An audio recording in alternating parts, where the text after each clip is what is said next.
Na Normannaigh, Gasúir an Tiarna.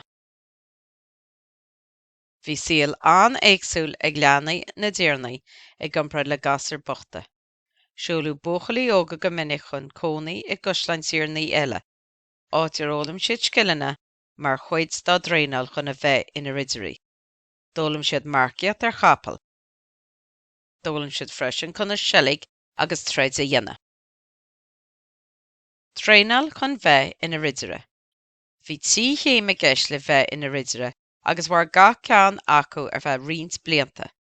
Ar dús, timpeall 7 bliana d'aois, seoladh an bóchaill go cosláin Tiarna eile, áit ar ólam sé béis a maithe agus conas freastal ar dhaoine.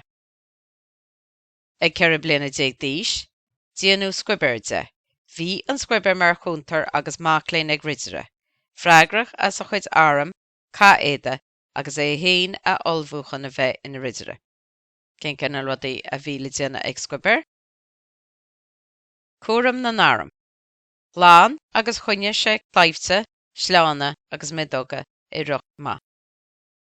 Bhí ar a bheith cinnte go raibh na hairm ré le haghaidh cá nó cosanta. Cuaireann na caéide. Glán agus chur snás ar an gcaéide vital. Cabhra leis an ridire a chaéide chur roimh chá nó tréinneáil. Freastal ar an ridire.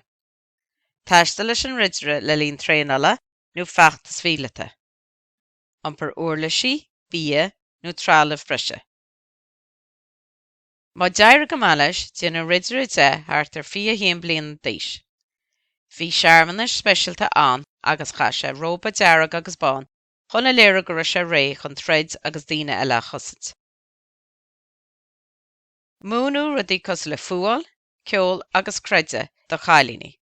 Deich ná sa bhaile. Fós go leor chalíní agus iad an óg. Uaireanta có thóg le 4 bliana déag.